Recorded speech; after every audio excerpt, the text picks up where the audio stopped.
जय हिंद साथियों। UPSC CSC के हिंदी साहित्य ऑप्शनल के अंतर्गत वीडियो लेक्चर 3 में आप लोगों को स्वागत है। और हमारे चैनल का नाम फिन IAS है। और इसमें जो है आज का विषय वस्तु जो है प्रश्न पत्र हम 1 का खंड क और भाषा यानी कि खंड क में अगर आप सिलेबस लिखे होंगे, हमने बता दिया है, तो उसमें आप लिखे होंगे कि खंड क के अंतर्गत हिंदी भाषा और नागरी लिपि का इतिहास। और इसके अंतर्गत कुल 11 टॉपिक था, 10-11 टॉपिक था, जिसमें से आज हम एक टॉपिक को कंप्लीट करने के बाद दूसरे टॉपिक में प्रवेश करने जाएंगे। ठीक है, तो अगर एक टॉपिक कंप्लीट हो जाता है, अगर समय बचता है, तो हम दूसरे टॉपिक में भी प्रवेश कर जाएंगे। तो पहला टॉपिक जो हमारा है अपभ्रंश, अवहट्ट और प्रारंभिक हिंदी का व्याकरणिक तथा अनुप्रयुक्त स्वरूप। तो हम पहले इस पॉइंट को हम देखने वाले हैं। ठीक है, तो इसको हटाएंगे और हम टॉपिक बाय टॉपिक स्टार्ट करने जा रहे हैं। ठीक है, और इसके पहले लेक्चर में हमने सिलेबस को डिस्कशन किया था, और दूसरा लेक्चर में हिंदी साहित्य के बारे में बेसिक इन्फॉर्मेशन जो है यानी बेसिक जानकारी हमने हासिल किया था। हिंदी साहित्य होता क्या है, साहित्य के कसौटियाँ क्या है। ठीक है, तो ये सब चर्चा हमने कर लिया है। आज हम खंड क के अंतर्गत पहला टॉपिक उठाने जा रहे हैं।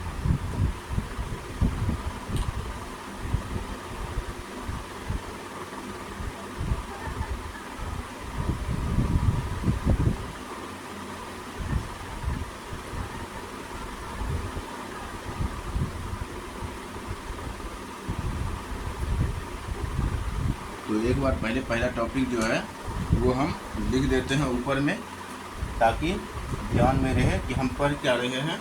तो यहाँ पे लिख देंगे। आप हालांकि लिख चुके होंगे, जितना हम लिख दिए हैं उतना लिख चुके होंगे। और यहाँ पे अलग से आप टॉपिक लिखेंगे अपभ्रंश,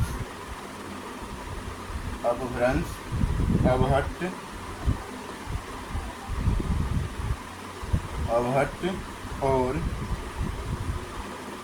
प्रारंभिक हिंदी का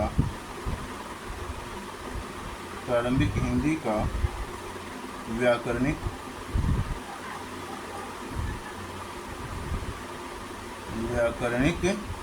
तथा अनुप्रयुक्त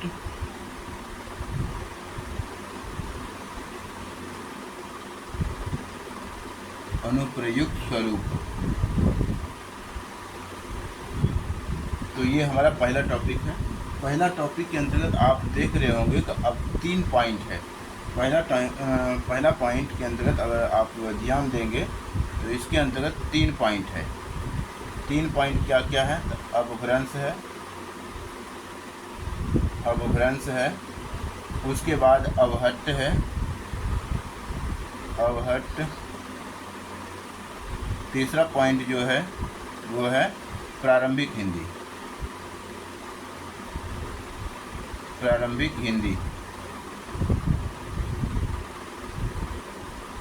तो ये अब इसका जो है पहले अपभ्रंश का व्याकरण का हमें क्या बताना है, देखना है कि व्याकरणिक तथा अनुप्रयुक्त स्वरूप, फिर अवहट्ट का व्याकरणिक तथा अनुप्रयुक्त स्वरूप, और तीसरा प्रारंभिक हिंदी का व्याकरणिक तथा अनुप्रयुक्त स्वरूप। तो इसका पहला हमें क्या देखना है? व्याकरणिक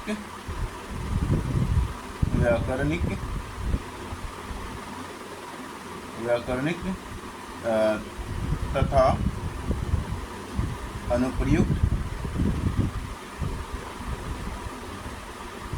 स्वरूप। फिर दूसरा के अंतर्गत हमें क्या पढ़ना है? इसके अंतर्गत भी व्याकरणिक तथा अनुप्रयुक्त स्वरूप। और तीसरा के अंतर्गत भी हमें पढ़ना है व्याकरणिक, यानी कि प्रारंभिक हिंदी का भी व्याकरणिक तथा अनुप्रयुक्त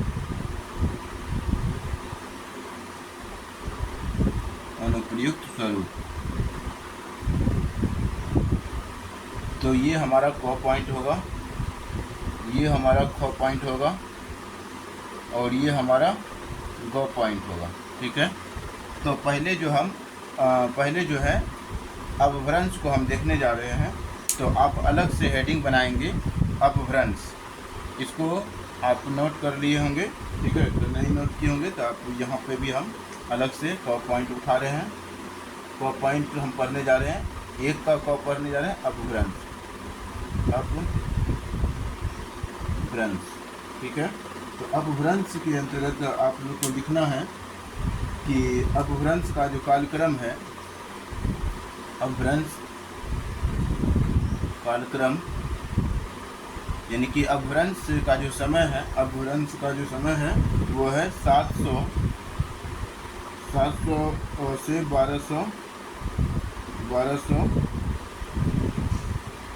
ईस्वी, 700 से 1200 ईस्वी के समय के बीच जो है अपभ्रंश का विकास होता है, यानी कि अपभ्रंश का विकास होता है। तो इसका कालक्रम ये हो गया। ठीक है, और दूसरा जो है इसी के अंतर्गत आप लिखेंगे अपभ्रंश के बारे में कि अपभ्रंश प्राकृत का अपभ्रंश यानी कि अपभ्रंश का जो उत्पत्ति हुआ है वो कहाँ से हुआ है। तो आप बताएंगे कि अपभ्रंश प्राकृत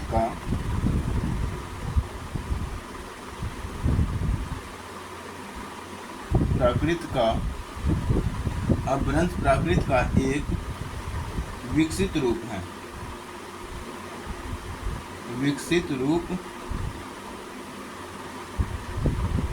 है, ठीक है, और उनके इसी के अंतर्गत दिखेंगे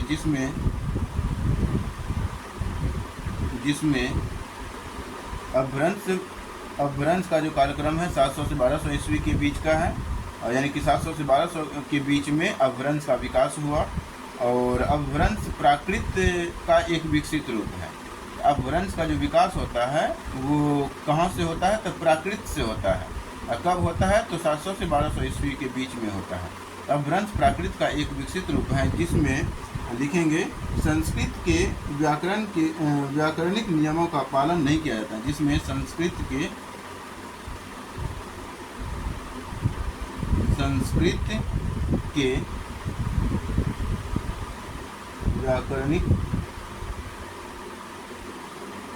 व्याकरणिक नियमों, यहाँ पे है ना व्याकरणिक तथा अनुप्रयुक्त स्वरूप, तो व्याकरणिक नियमों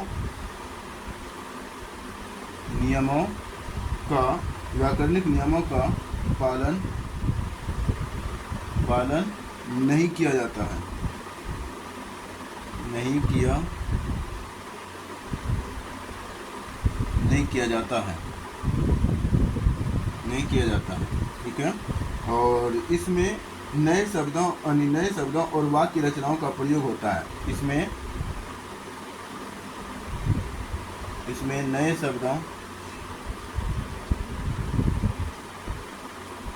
शब्दों और ये है, ठीक है, नए शब्दों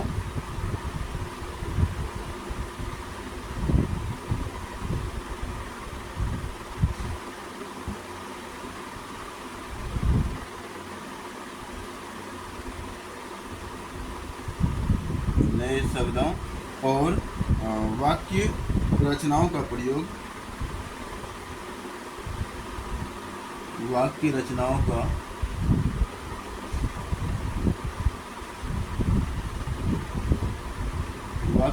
का प्रयोग होता है।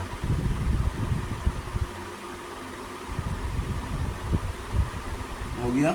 तो अपभ्रंश का जो कालक्रम है वो क्या है, 700 से 1200 ईस्वी के बीच है।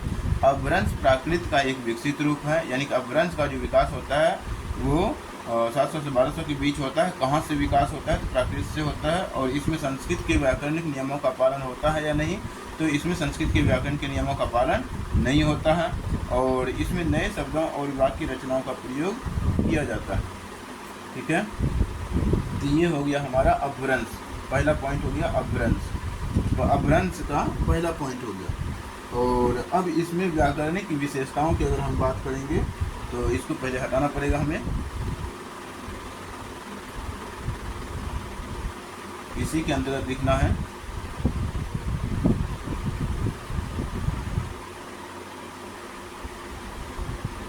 यानी कि अपभ्रंश का व्याकरणिक विशेषताएं।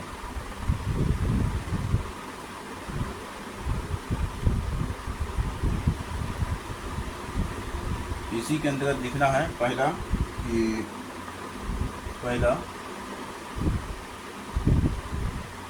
एक मिनट,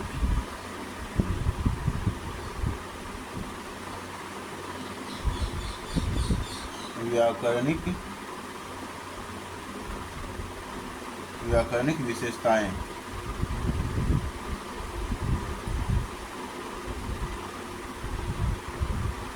व्याकरणिक विशेषताएं, ठीक है। तो व्याकरणिक विशेषताएं की अगर हम बात करें तो इसके अंतर्गत हमें बताना है कि लिंग और वचन से संबंधित लिंग और वचन की अनियमितता होती है। तो व्याकरणिक विशेषताएं क्या क्या हैं? तो पहला जो है विशेषता लिंग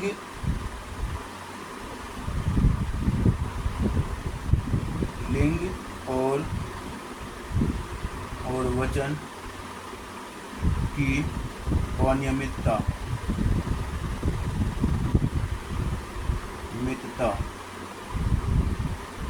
लिंग और वचन की अनियमितता पहला विशेषता है। दूसरा विशेषता की अगर हम बात करेंगे अपभ्रंश का, तो यहाँ पे इसको अगर वाक्य के रूप में लिखना हो तो आप ऐसे भी लिखेंगे, अपभ्रंश में लिंग और वचन की अनियमितता होती है, ठीक है। तो अनियमितता होती है लिंग और वचन की, अपभ्रंश में लिंग और वचन के नियमों का पालन नहीं किया जाता। ऐसे भी बोलेंगे जिससे शब्दों के रूप में परिवर्तन होता है, जिससे शब्दों के रूप में परिवर्तन होता है। तो वाक्य के रूप में अगर लिखना हो तो इसके अंतर्गत लिखना है क्या? इसके अंतर्गत लिखना है कि अपभ्रंश में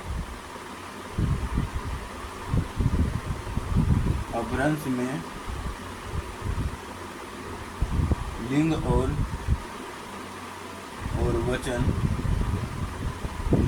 वचन के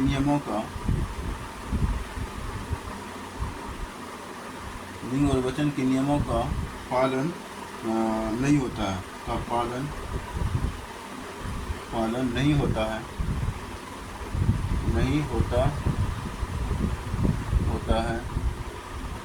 अपभ्रंश में लिंग और वचन का पालन नहीं होता है। और फिर उसके बाद लिखेंगे नहीं होता है जिससे शब्द के रूप में परिवर्तन होता है, जिससे शब्द के रूप में परिवर्तन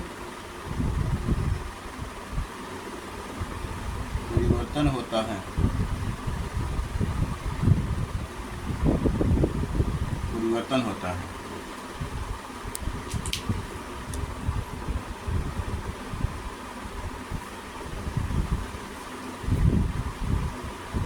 और दूसरा विशेषता की अगर हम बात करें इसके अंतर्गत, दूसरी विशेषता जो है वो है कारकों का सरलीकरण। दूसरा क्या है? कारकों का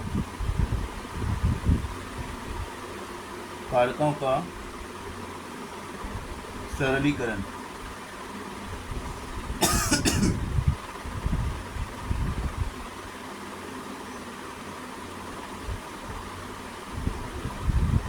कारकों का सरलीकरण, ठीक है। तो कारकों के सरलीकरण के अंतर्गत आपको लिखना है कि अपभ्रंश में कारकों की संख्या कम हो जाती है। अपभ्रंश में कारकों की संख्या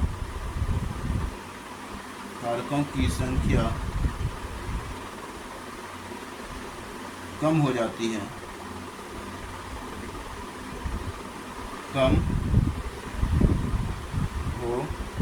यहाँ से लिखेंगे कम हो जाती हैं।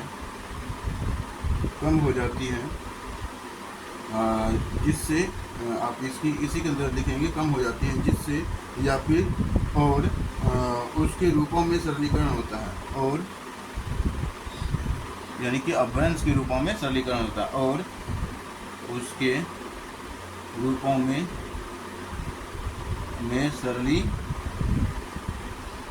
सरलीकरण होता है, उसके रूपों में सरलीकरण होता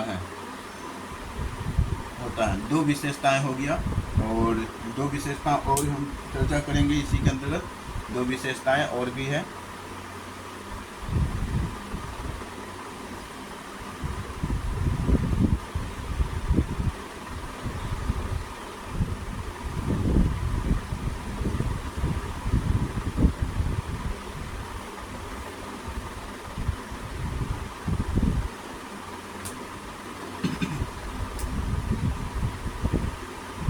तीसरी विशेषता जो है, दो विशेषता की हम बात कर रहे हैं। तीसरी विशेषता है क्रिया के रूपों में परिवर्तन होता है। क्रिया के रूपों में परिवर्तन। क्रिया के रूपों में परिवर्तन, इसके अंतर्गत आपको बताना है कि अपभ्रंश में क्रिया के रूपों में परिवर्तन होता है। अपभ्रंश में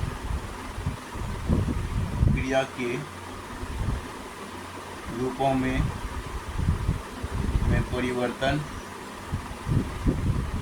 परिवर्तन होता है।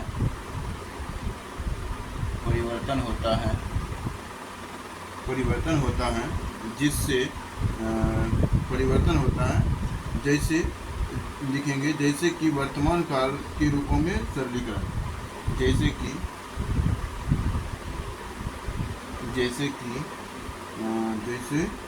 कि यहाँ पे जोड़ने के लिए लगाते हैं तो छोटा वाला की, ठीक है, मतलब छोटी मात्रा वाला की, ठीक है। जब सेंटेंस को जोड़ना होता है तो तब छोटी मात्रा वाला की लगाते हैं। जैसे कि बोलेंगे वर्तमान काल के रूपों में, वर्तमान काल के रूपों में परिवर्तन, वर्तमान काल के रूपों में सरलीकरण, ठीक है। तो ये हो गया सरलीकरण। तो ये हो गया क्रिया के रूपों में परिवर्तन, तीसरी विशेषता। व्याकरणिक नियमों में यानी कि व्याकरणिक और अनुप्रयुक्त स्वरूप। तो व्याकरणिक की जो विशेषताएं हैं, ये हो गया तीन विशेषता। चौथी विशेषता आप लिखेंगे कि वाक्य रचना में परिवर्तन। वाक्य रचना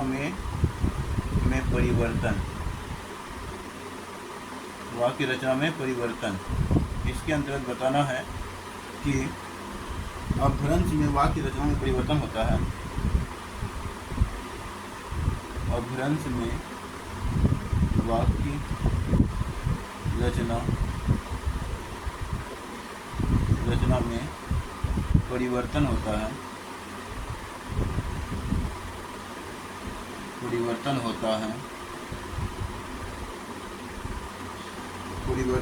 है। जैसे कि शब्द के क्रम में परिवर्तन। जैसे कि शब्द के क्रम में परिवर्तन, ठीक है। तो ये हो गया व्याकरणिक विशेषताएं, ठीक है। अब हम व्याकरणिक विशेषताओं के बाद अनुप्रयुक्त स्वरूप देखेंगे, उदाहरण देखेंगे, और उसके बाद निष्कर्ष लिख करके अपभ्रंश को हम समाप्त कर देंगे, ठीक है। तो अनुप्रयुक्त स्वरूप के बारे में आपको लिखना है।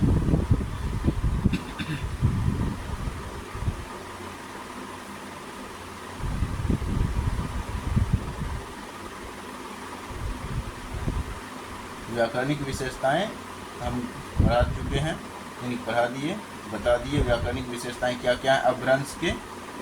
अब हम अनुप्रयुक्त स्वरूप की चर्चा करेंगे अपभ्रंश के अंतर्गत।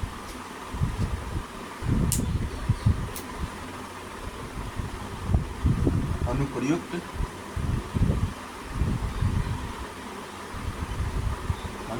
स्वरूप। ठीक है, अनुप्रयुक्त स्वरूप कौन कौन से वो देखो। तो अनुप्रयुक्त स्वरूप में भी आप 3 पॉइंट लिखेंगे, 3 स्वरूप बता देंगे तो आपका आंसर प्रभावी होगा। तो बताना है कि नए शब्दों का प्रयोग होता है। अब अनुप्रयुक्त स्वरूप के अंतर्गत नए शब्दों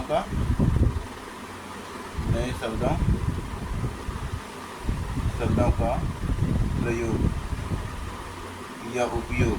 ठीक है, तो नए शब्दों का प्रयोग इसके अंतर्गत आपको बताने हैं कि अपभ्रंश में नए शब्दों का प्रयोग होता है। अपभ्रंश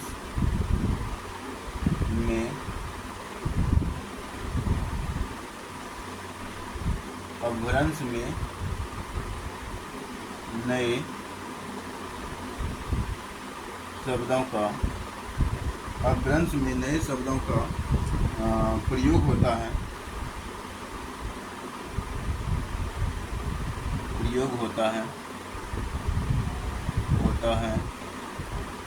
अपभ्रंश में नए शब्दों का प्रयोग होता है जो प्राकृत और संस्कृत से भिन्न होते हैं। जो प्राकृत और संस्कृत से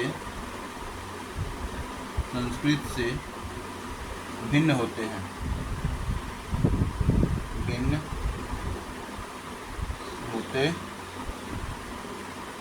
ठीक है, तो ये हो गया पहला पॉइंट, भिन्न होते हैं। दूसरा पॉइंट में आप दूसरी अनुप्रयुक्त स्वरूप के अंतर्गत बताएंगे कि शब्दों का सरलीकरण होता है। शब्दों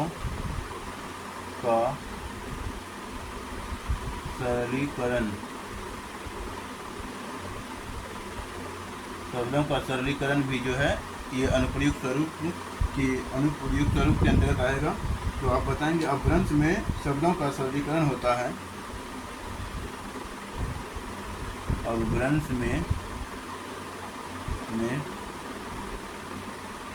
शब्दों का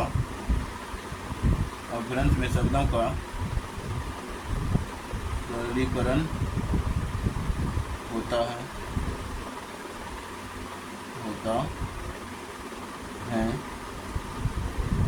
अपभ्रंश में शब्दों का सरलीकरण होता है जिससे वे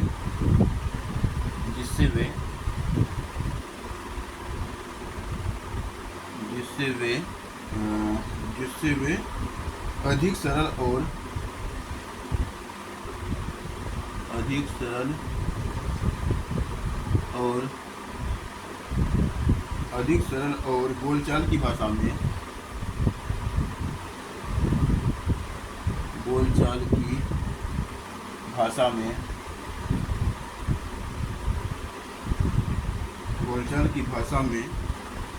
प्रयोग किए जा सकते हैं।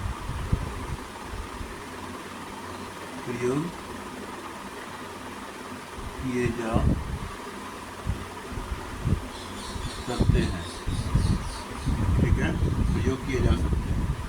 उसके बाद तीसरे अनुप्रयुक्त स्वरूप के अंतर्गत लिखेंगे मुहावरों और लोकोक्तियों का प्रयोग। मुहावरों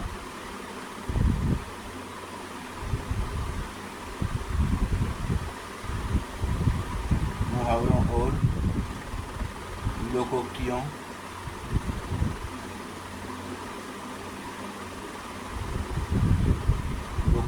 का प्रयोग।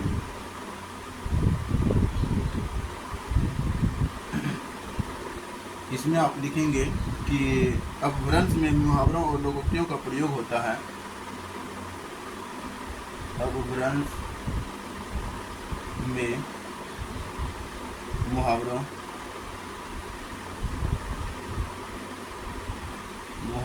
और लोकोक्तियों का प्रयोग होता है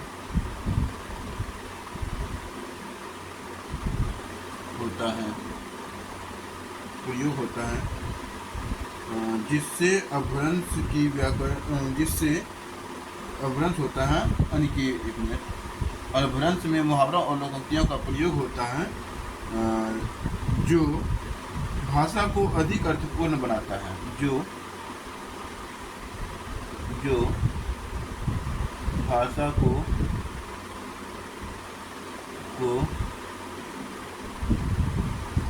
अधिक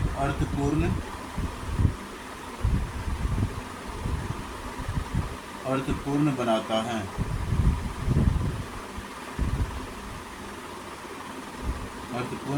है।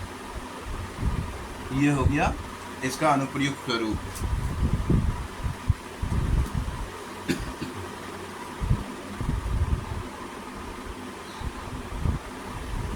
आई होप कि आप इसको अनुप्रयुक्त स्वरूप को लिख लिए होंगे।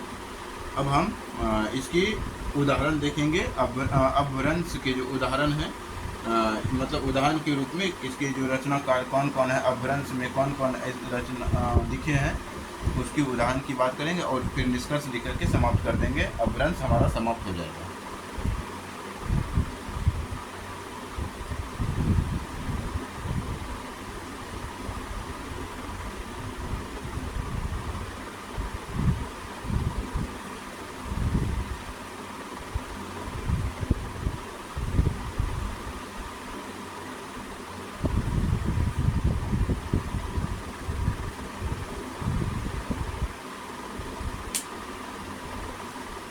लिखेंगे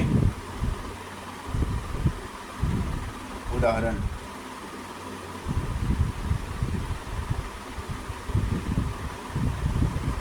उदाहरण के अंतर्गत हमें बताना है कि चंद बरदाई द्वारा रचित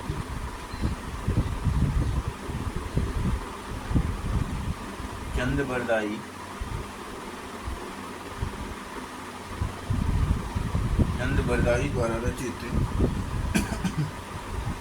बरदाई, इसको इन्वर्टेड कॉमा में कर सकते हैं, द्वारा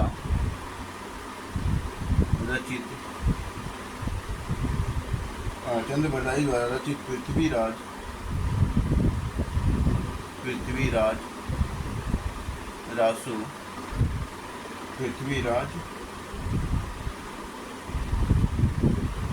राजरासो,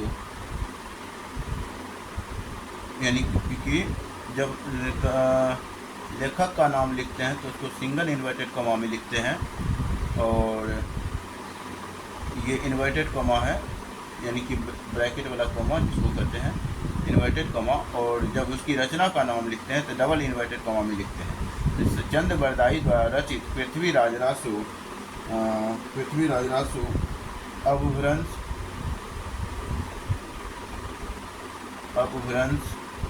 का एक प्रसिद्ध ग्रंथ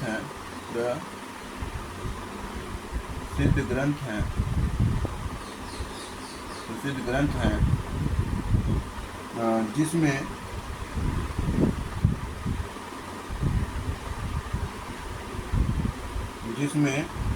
अपभ्रंश का या अपभ्रंश की, जिसमें अपभ्रंश की व्याकरणिक तथा और अपभ्रंश की व्याकरणिक और अनुप्रयुक्त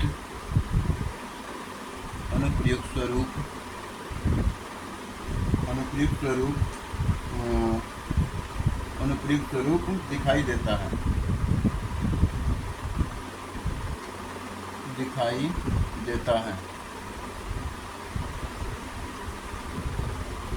ठीक है, ये दिखाई देती है। ठीक है, ये ऐसा लिखेंगे, दिखाई देती है।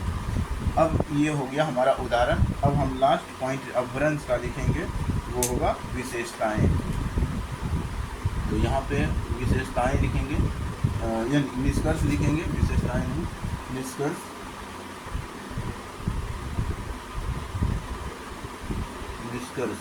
निष्कर्ष लिख करके हम अपभ्रंश को समाप्त कर देंगे। तो लिखेंगे निष्कर्ष के अंतर्गत अपभ्रंश का व्याकरणिक और अनुप्रयुक्त स्वरूप, अपभ्रंश का व्याकरणिक व्याकरणिक और अनुप्रयुक्त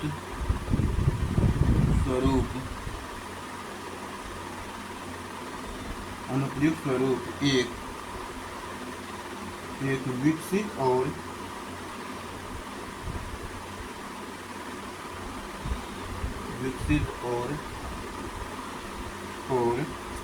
सरल भाषा के रूप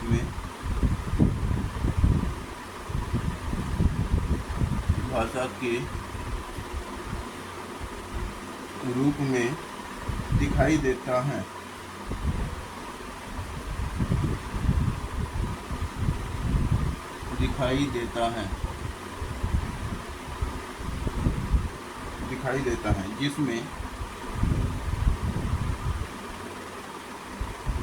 जिसमें नए शब्दों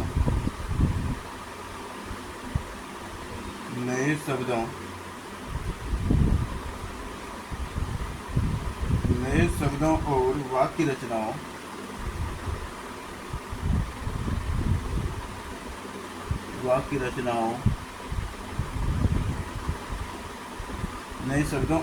रचनाओं का प्रयोग होता है।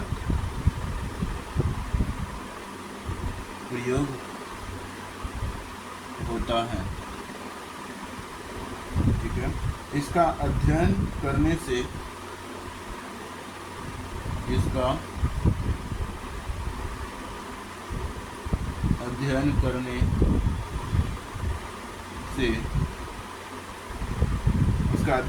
से हमें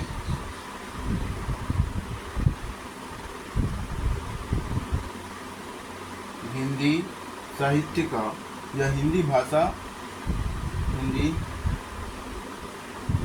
का इतिहास या हिंदी भाषा के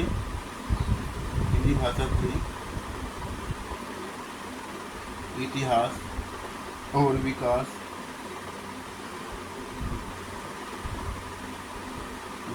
का पता चलता है।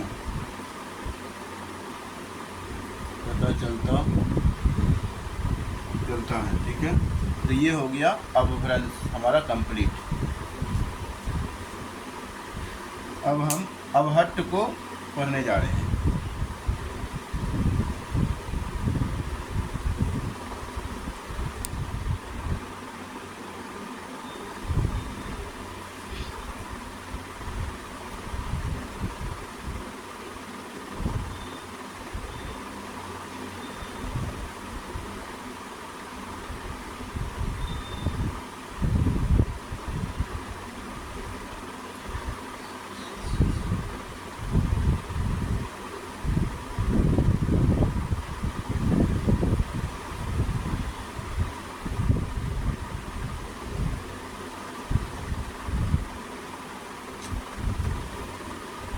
आप अलग से टॉपिक दे सकते हैं।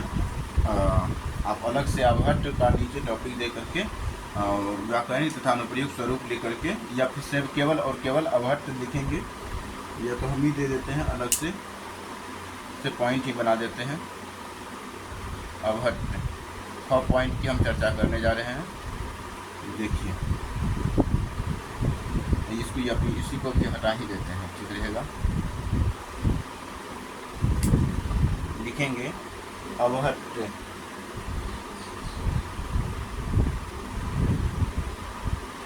ये हमारा 6 पॉइंट है। ठीक है। अवहट्ट का हमें पहले जो देखना है वो देखना है कार्यक्रम।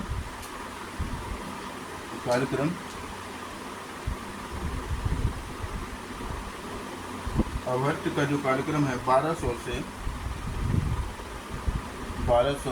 1400 ईस्वी के बीच का है। ठीक है। यानी कि इसका जो विकास होता है 1200 से 1400 ईस्वी के बीच में इसका विकास होता है। और इसके अंतर्गत लिखना है हमें कि अवहट्ट अपभ्रंश का एक विकसित रूप है। अवहट्ट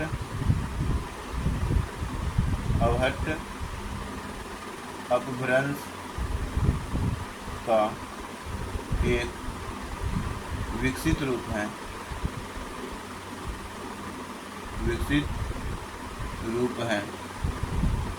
यानी कि अपभ्रंश जो है प्राकृत का विकसित रूप है, अवहट्ट अपभ्रंश का विकसित रूप है, प्रारंभिक हिंदी अवहट्ट का विकसित रूप है। ठीक, तो यहाँ पे ऐसे ही लिखते जा रहे हैं। तो अवहट्ट अपभ्रंश अवहट्ट अपभ्रंश का विकसित रूप है। और उसके बाद लिखेंगे जिसमें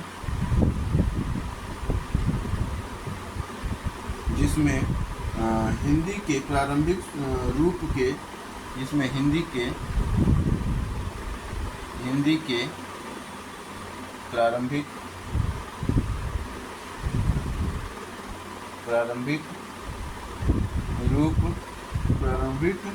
रूप के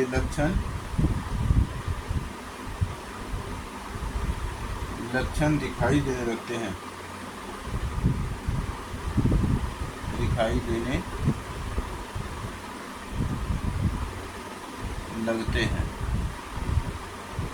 देने लगते हैं।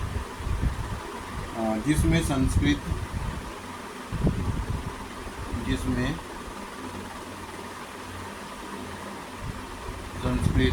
या और इसमें लिख सकते हैं। ठीक है, यहाँ जिसमें हटा करके और इसमें लिख दीजिए, ताकि 2 बार जिसमें हो जाएगा तो शब्द भाषा को थोड़ा सा क्या कर देगा, खराब कर देगा। और लगा करके और इसमें संस्कृत तथा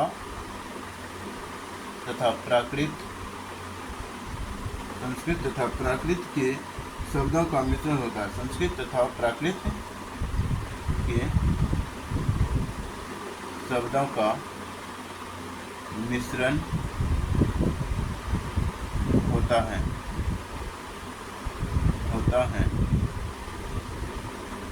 ठीक है, मिश्रण होता है। अब इसके जो है व्याकरणिक विशेषताओं के बारे में हम चर्चा करेंगे। तो ये हो गया छोटा सा इंट्रोडक्शन हो गया इसका, अवहट्ट का छोटा सा इंट्रोडक्शन हो गया पार्ट। अब हम अवहट्ट का अलग अलग पॉइंट लिखना चालू करेंगे।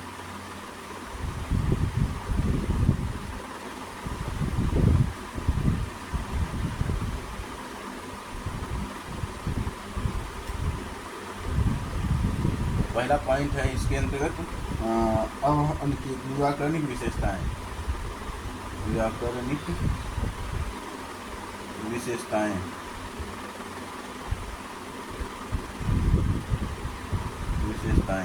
व्याकरणिक विशेषताओं के अंतर्गत आप लिखेंगे पहला विशेषता है कि शब्दों का सरलीकरण। जैसे इसमें लिखे थे उसी प्रकार इसमें भी पॉइंट बना के लिखना। तो इसमें हो जाएगा पहला पॉइंट कि इसके अंतर्गत पहला जो पॉइंट होगा वो होगा शब्दों का सरलीकरण। शब्दों का यानी पहली विशेषता शब्दों का सरलीकरण।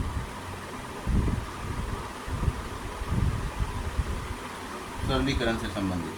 तो इसके अंतर्गत लिखना है कि अवहट्ट में शब्दों का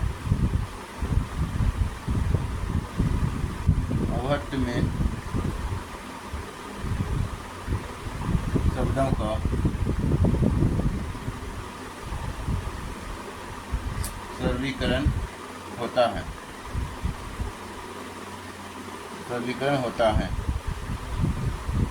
ठीक है, अवहट्ट में शब्दों का सरलीकरण होता है, जिसमें अवहट्ट में शब्दों का सरलीकरण होता है जिससे वे अधिक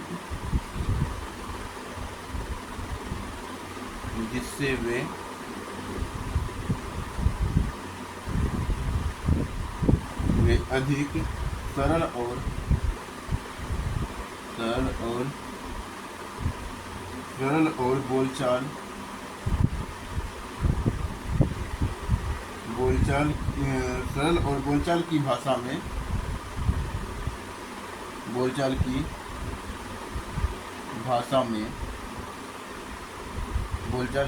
में प्रयोग किए जा सकते हैं।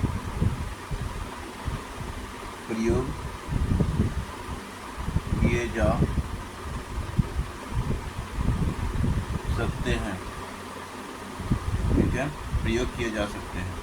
दूसरी विशेषता की बात करें, इसमें आप देख सकते हैं वाक्य रचनाओं में परिवर्तन। वाक्य रचना में परिवर्तन। इसके अंतर्गत को लिखना है कि अभट्ट में वाक्य रचना में परिवर्तन होता है। अभट्ट में वाक्य रचना में परिवर्तन होता है। अभट्ट में वाक्य रचना में परिवर्तन होता है। जैसे कि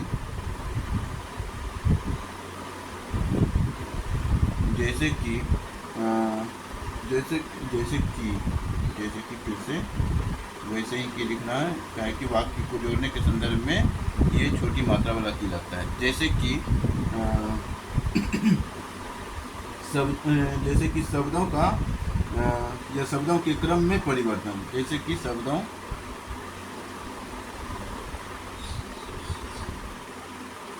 के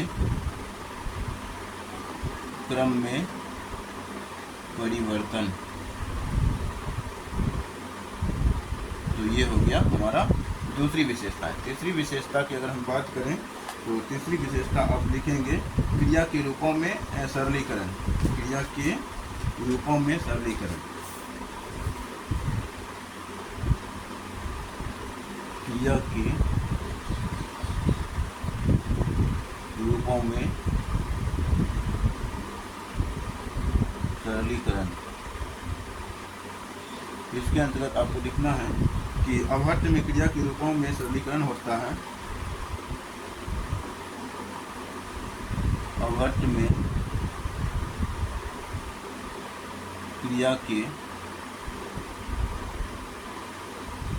रूपों में सरलीकरण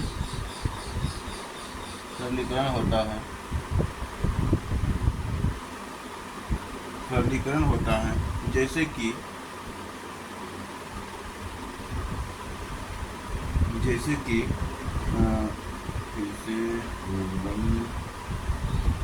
जैसे कि वर्तमान काल के रूपों में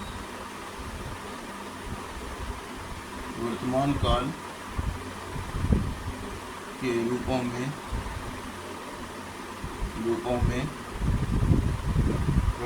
के रूपों में सरलीकरण या परिवर्तन।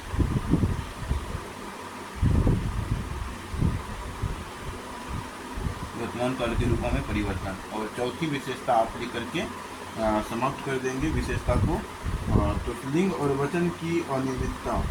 लिंग और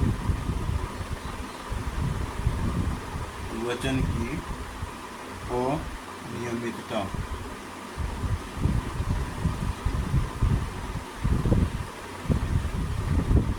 लिंग और वचन की अनियमितता। इसके अंतर्गत लिखना है अभट्ट में लिंग और वचन की अनियमितता कम हो जाती है। अभट्ट में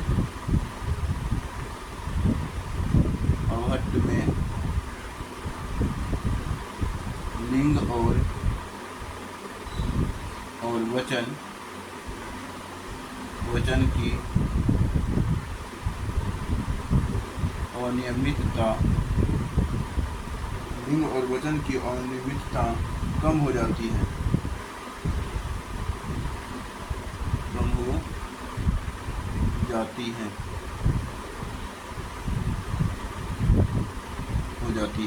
ठीक है, कम हो जाती है और अधिक नियमितता आती है। ये कम हो जाती है, बस इतना ही लिख करके आप समाप्त कर देंगे।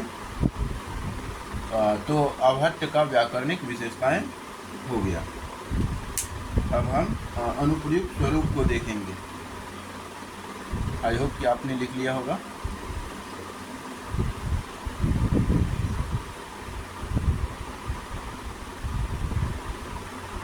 पहले हम इस पॉइंट को पूरा पढ़ा देंगे, उसके बाद हम समझाएंगे, ताकि आपके पास कंटेंट होने के बाद आपको समझ में भी आ सके।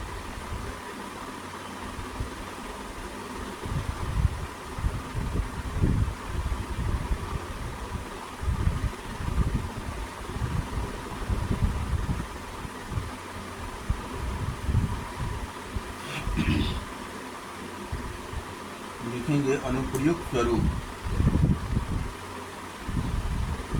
या स्टार पॉइंट देके किसी का अनुप्रयुक्त स्वरूप। इसके अनुप्रयुक्त स्वरूप के अंतर्गत 3 पॉइंट लिखना है। पहला पॉइंट नए शब्दों का प्रयोग, दूसरा पॉइंट मुहावरों और लोकोक्तियों का प्रयोग, तीसरा पॉइंट साहित्यिक प्रयोग। तो अनुप्रयुक्त स्वरूप के अंतर्गत प्रयोग को दिखाना होता है। तो पहला प्रयोग जो लिखेंगे, नए शब्दों का प्रयोग, नए शब्दों का प्रयोग। इसमें बताना है कि अभट्ट में नए शब्दों का प्रयोग होता है। अभट्ट में, या ऐसे भी लिख सकते हैं इसको हलंत देके, तो अभट्ट में नए शब्दों का प्रयोग होता है। अभट्ट में नए शब्दों का प्रयोग होता है। अभट्ट में नए शब्दों का प्रयोग होता है जिससे या फिर जो प्राकृत और संस्कृत से भिन्न होते हैं। जो प्राकृत और संस्कृत से, जो प्राकृत और संस्कृत, यानी कि वैसे ही लिखेंगे इसमें भी, संस्कृत से भिन्न होते हैं, भिन्न होते हैं। और दूसरा पॉइंट लिखना है इसी के अंतर्गत, मुहावरों और लोकोक्तियों का प्रयोग। मुहावरों और लोकोक्तियों का, लोकोक्तियों, ऐसे भी लिख सकते हैं लोकोक्तियों, या ऐसे ही ठीक है, लोकोक्तियों का प्रयोग। मुहावरों और लोकोक्तियों का प्रयोग, ठीक है। तो इसमें आपको लिखना है कि अभट्ट में, अभट्ट में मुहावरों और लोकोक्तियों का प्रयोग होता है,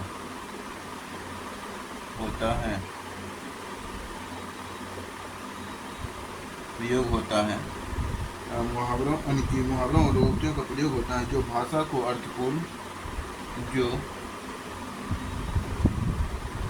भाषा को अर्थपूर्ण बनाता है, भाषा को अर्थपूर्ण बनाता है।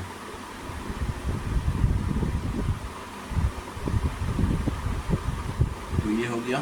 और तीसरा पॉइंट लिखेंगे कि साहित्यिक प्रयोग। साहित्यिक प्रयोग, साहित्यिक प्रयोग के अंतर्गत बताना है कि अभट्ट का प्रयोग साहित्यिक कृतियों में होता है। अभट्ट का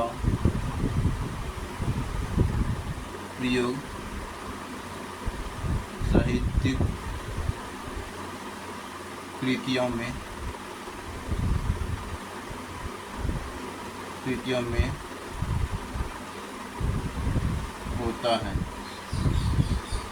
साहित्यिक कृतियों में होता है।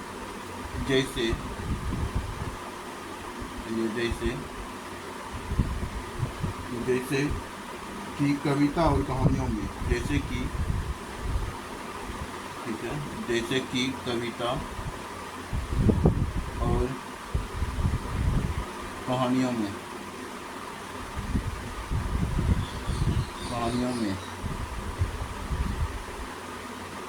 जैसे कि कविता और कहानियों में, ठीक है।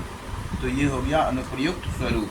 अब हम इसकी विशेषता उदाहरण देखेंगे और निष्कर्ष लिख करके समाप्त कर देंगे अभट्ट को भी। उसके बाद आ जाएगा हमारा व्याकरणिक प्रारंभिक हिंदी।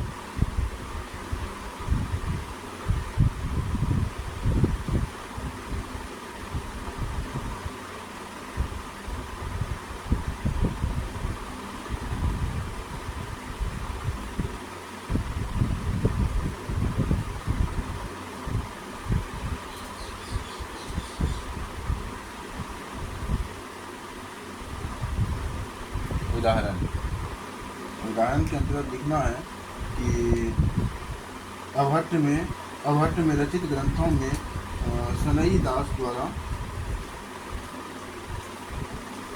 अवहट्ट में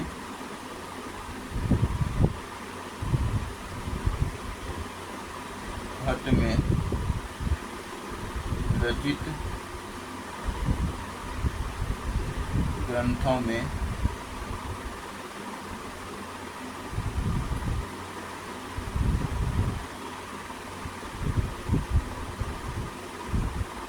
अवहट्ट में रचित ग्रंथों में सनई दास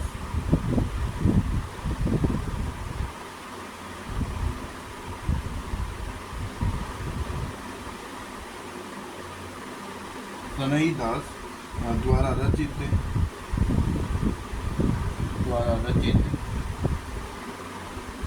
ग्रंथ रचित आगम खंड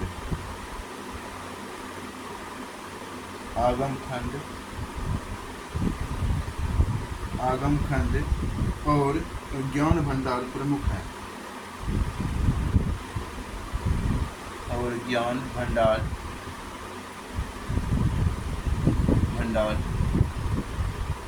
प्रमुख हैं।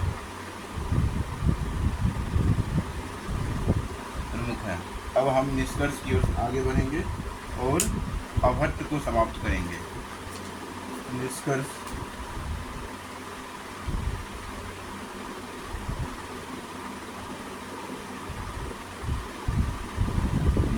के अंतर्गत लिखना है कि अवहट्ट का व्याकरणिक और अनुप्रयुक्त स्वरूप अवहट्ट का व्याकरणिक और अनुप्रयुक्त स्वरूप अवहट्ट का व्याकरणिक और अनुप्रयुक्त स्वरूप एक विकसित और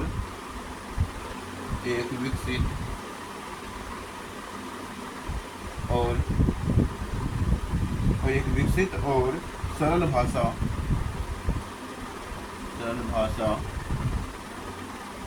के रूप में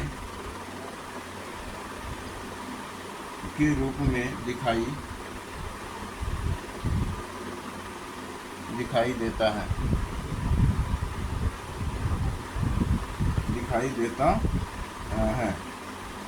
जिसमें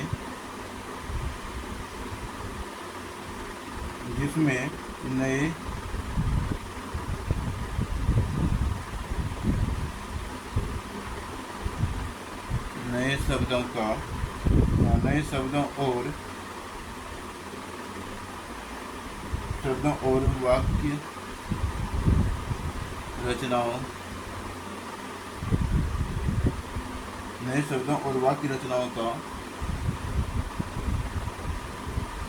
प्रयोग होता है। इसका अध्ययन यानी अवहट्ट का अध्ययन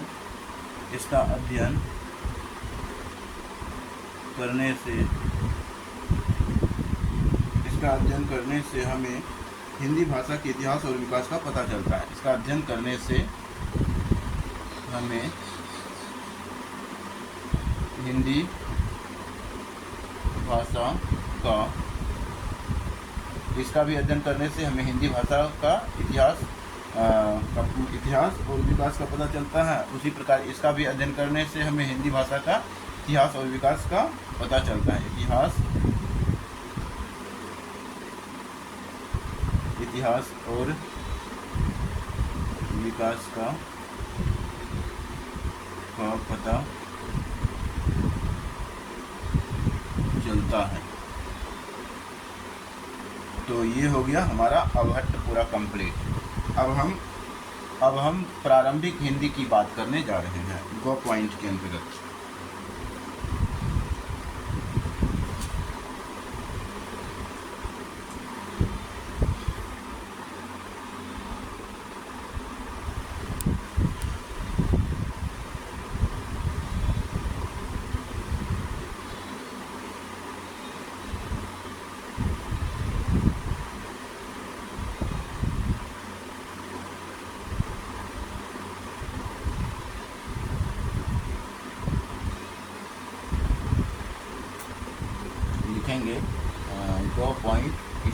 एक का गो प्रारंभिक हिंदी।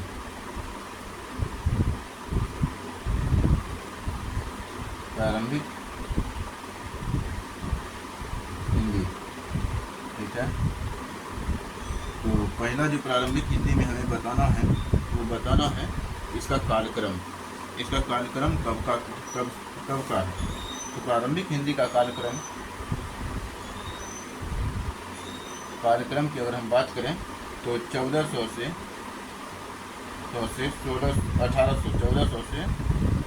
1800 ईस्वी होगा। 1400 से 1800 ईस्वी के बीच का होगा, ठीक है। और दूसरा अगर हम इसके बारे में बताना है प्रारंभिक हिंदी के बारे में तो बताएंगे कि प्रारंभिक हिंदी में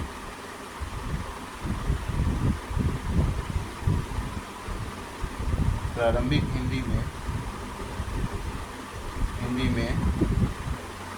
हिंदी में आधुनिक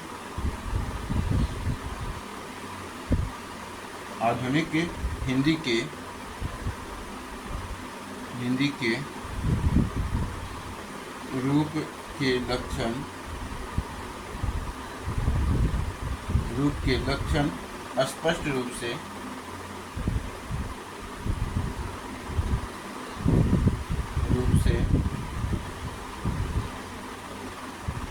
दिखाई देता है, स्पष्ट रूप से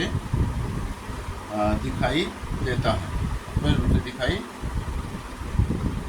देने लगता है या देता है, ठीक है।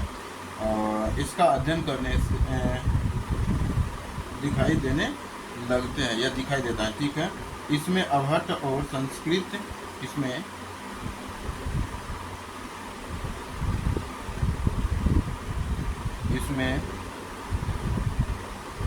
अवहट्ट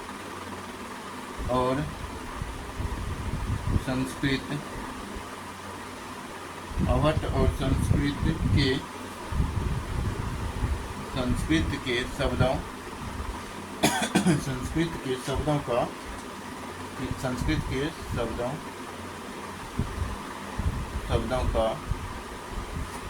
के शब्दों का मिश्रण होता है।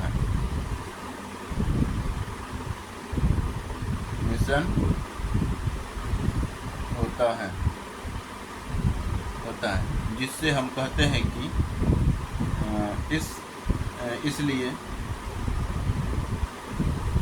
इसलिए हम कहते हैं कि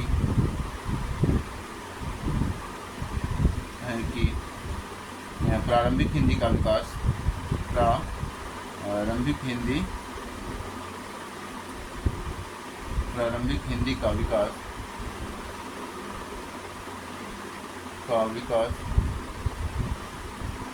अवहट्ट से हुआ है।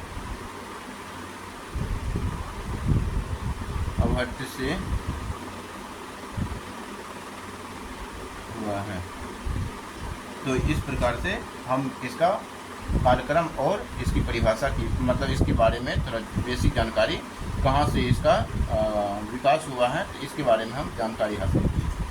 अब हम इसकी व्याकरणिक विशेषताओं की बात करेंगे।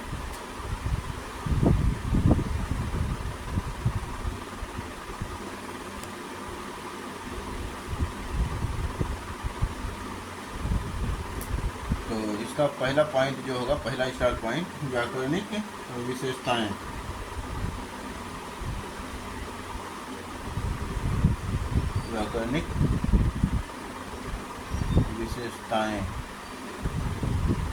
ठीक है।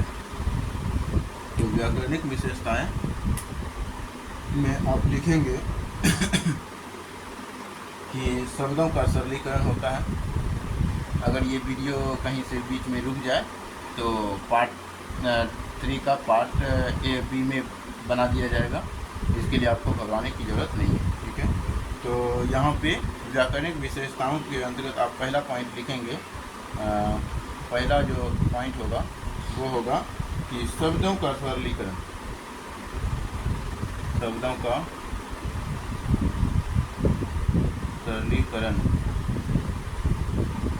इसके अंतर्गत लिखेंगे कि प्रारंभिक हिंदी में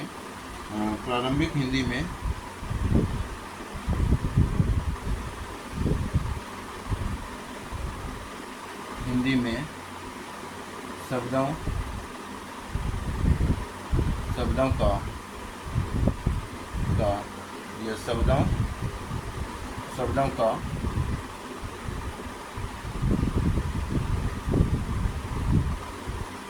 सरलीकरण होता है। प्रारंभिक हिंदी में शब्दों का सरलीकरण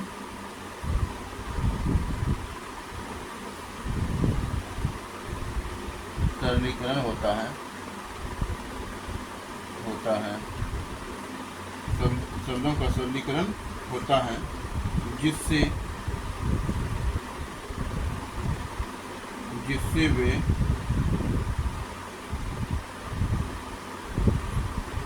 अधिक सरल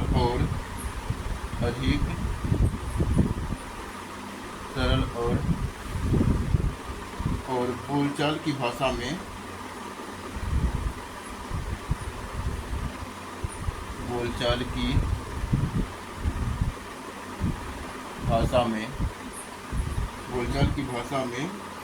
प्रयोग किए जा सकते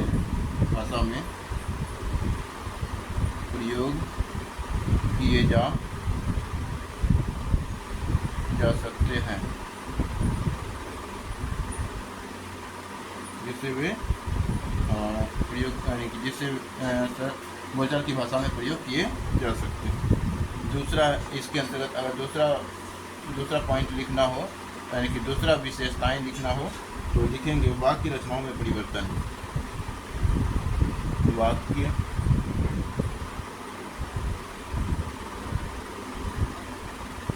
रचनाओं में परिवर्तन। वाक्य रचनाओं में परिवर्तन। तो वाक्य रचनाओं में के परिवर्तन में लिखना है कि प्रारंभिक हिंदी में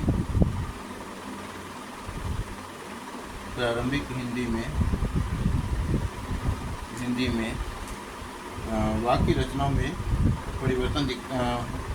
प्रारंभिक हिंदी में वाक्य रचना में परिवर्तन होता है।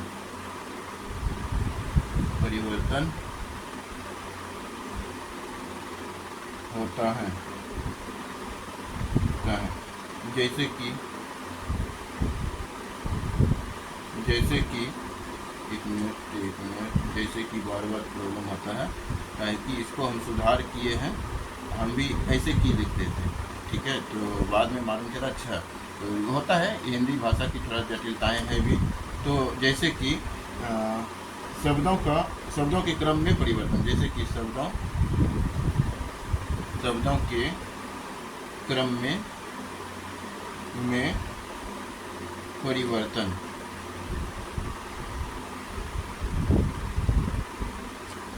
और तीसरी विशेषताओं की बात करें तो तीसरी विशेषताओं में आप लिखेंगे कि क्रिया के रूपों में विकास। क्रिया के रूपों में विकास।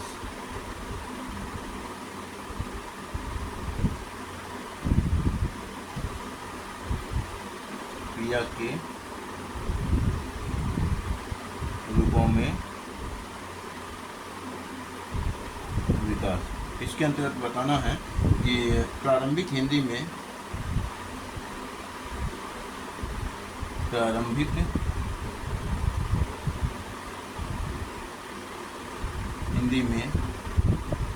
हिंदी में क्रिया के रूपों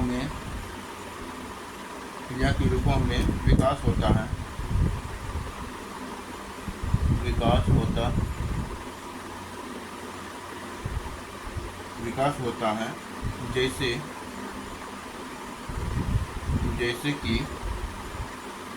जैसे कि वर्तमान काल,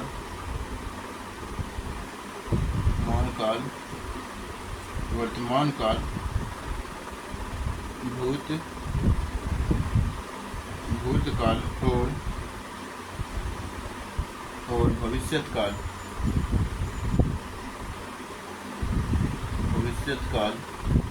यानी भविष्यकाल भी बोल सकते हैं या भविष्य काल भी बोल सकते हैं। भविष्यकाल के रूपों में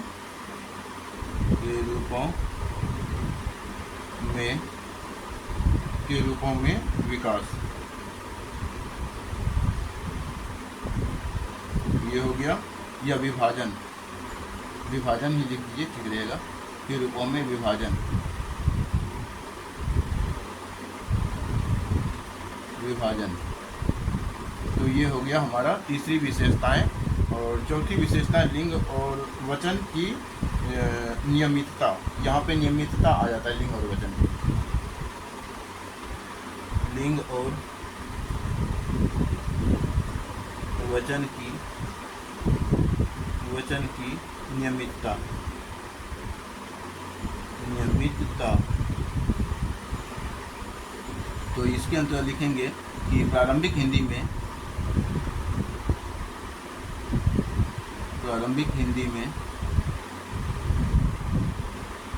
लिंग और वचन की नियमितता होती है,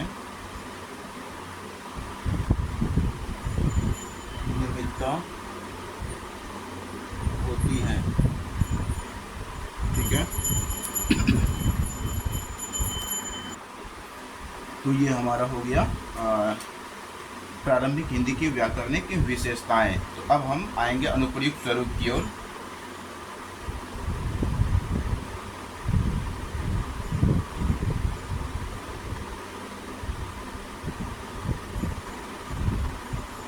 बस 10 मिनट और क्लास है, 10 मिनट में ख़त्म हो जाएगा ये हमारा वीडियो लेक्चर। तो लिखेंगे अनुप्रयुक्त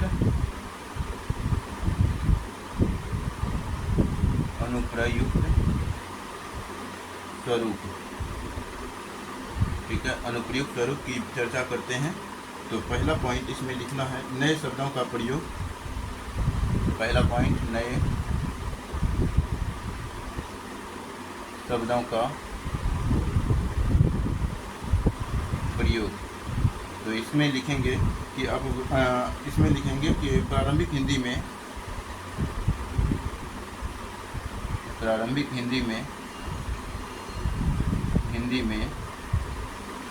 नए शब्दों का प्रयोग होता है, नए शब्दों का प्रयोग होता है। नए शब्दों का जो क्या करता है, अवहट्ट और संस्कृत से भिन्न होता है, जो अवहट्ट और संस्कृत से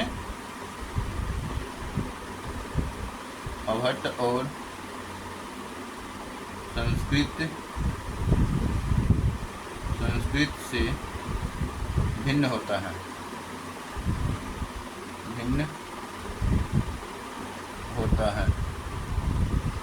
दूसरा पॉइंट आप लिखेंगे, दूसरा विशेषता, दूसरा अनुप्रयुक्त स्वरूप लिखेंगे मुहावरों और लोकोक्तियों का प्रयोग। मुहावरों और लोकोक्तियों का प्रयोग। इसके अंदर लिखना है कि अब प्रारंभिक हिंदी में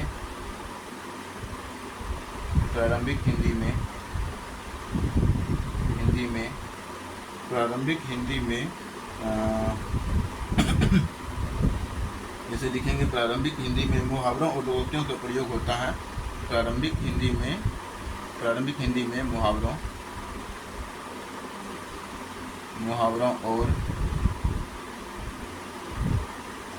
लोकोक्तियों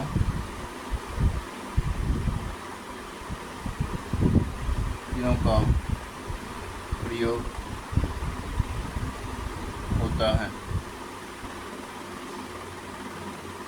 होता है, जो भाषा को अधिक अर्थपूर्ण बनाता है, जो भाषा को अधिक अर्थपूर्ण बनाता है, ठीक है। और तीसरा पॉइंट लिखेंगे साहित्यिक प्रयोग। साहित्यिक प्रयोग। साहित्यिक प्रयोग में लिखना है कि प्रारंभिक हिंदी का प्रयोग, प्रारंभिक हिंदी का प्रयोग, प्रारंभिक हिंदी का प्रयोग साहित्यिक कृतियों में होता है। साहित्यिक कृतियों में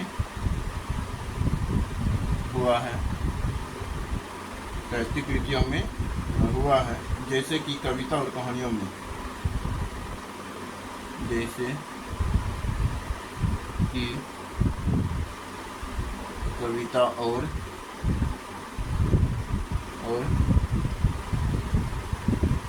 कहानियों में।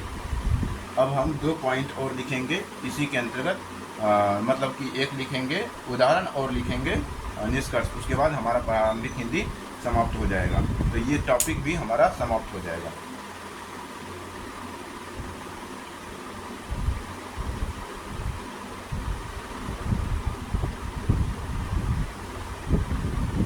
तो लिखेंगे उदाहरण।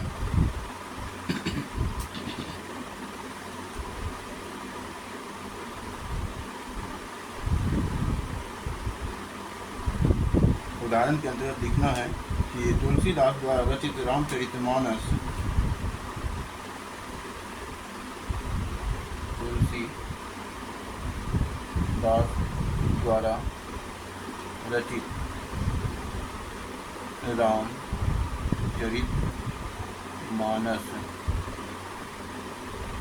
रामचरितमानस, तुलसीदास द्वारा रचित रामचरितमानस, एक साथ तुलसीदास द्वारा रचित, ठीक है, रचित रामचरितमानस ऐसे लिखेंगे। रचित रामचरितमानस प्रारंभिक हिंदी का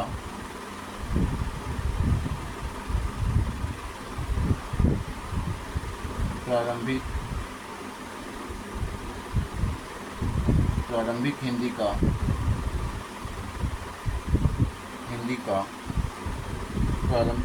का एक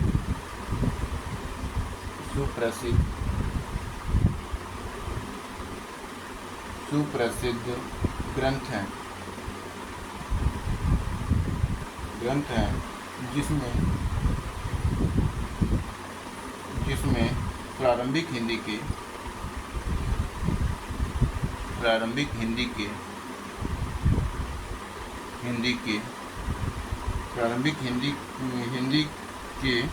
व्याकरणिक और अनुप्रयुक्त विशेषताएं दिखाई देती हैं, जिसमें प्रारंभिक हिंदी के व्याकरणिक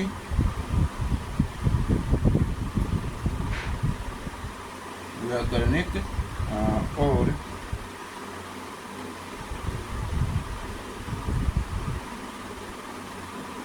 अनुप्रयुक्त विशेषताएं दिखाई देती हैं। और निष्कर्ष लिखेंगे, तीसरा लास्ट पॉइंट। निष्कर्ष के अंतर्गत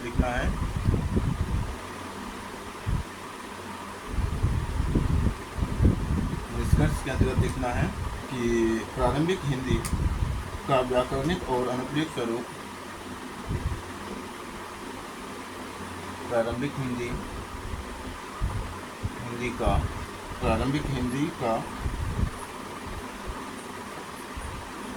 व्याकरणिक और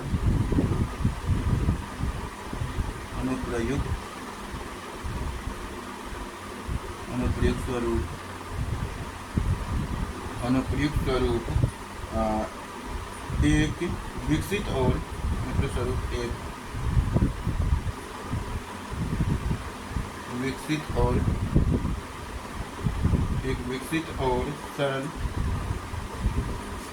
सरल भाषा के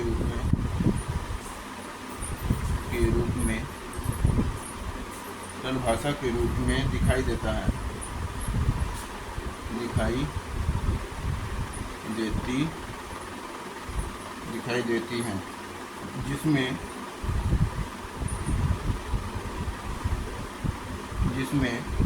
नए शब्दों और वाक्य जिसमें नए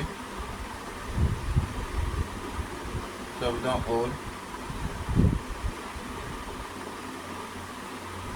और वाक्यों या वाक्य जिसमें नए शब्दों और वाक्य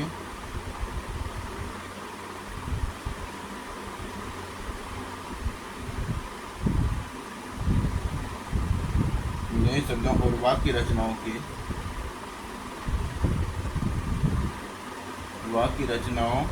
का प्रयोग होता है वाक्य रचनाओं का प्रयोग होता है। इसका अध्ययन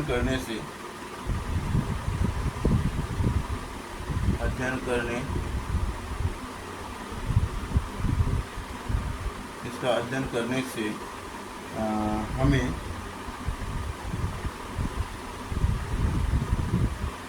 हिंदी भाषा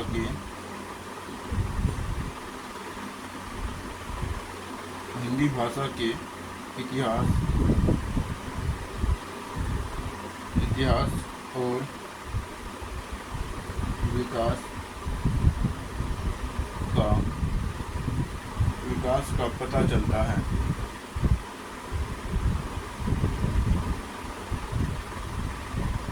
तो इस प्रकार हमारा टॉपिक 1 कंप्लीट होता है और हम अगले लेक्चर में टॉपिक 2 को लेके आएंगे, लेकिन उससे पहले थोड़ा एक का जो है हम रिवीजन करेंगे और रिवीजन करते हुए हम एक का जो है एक को हम बढ़िया से समझा देंगे। तो आई होप आप लोगों को, मैं आशा करके चल रहा हूँ कि आप लोगों को अच्छा लग रहा होगा ये हमारा लेक्चर प्लान। और इसके अंतर्गत कुल 350 घंटे लगभग जो है हमारा कोर्स का प्लान है और फरवरी यानी कि जनवरी एंड तक, यानी जनवरी के पूरा होते यानी जनवरी 2027 तक में यह हमारा हिंदी साहित्य का ऑप्शनल कंप्लीट हो जाएगा।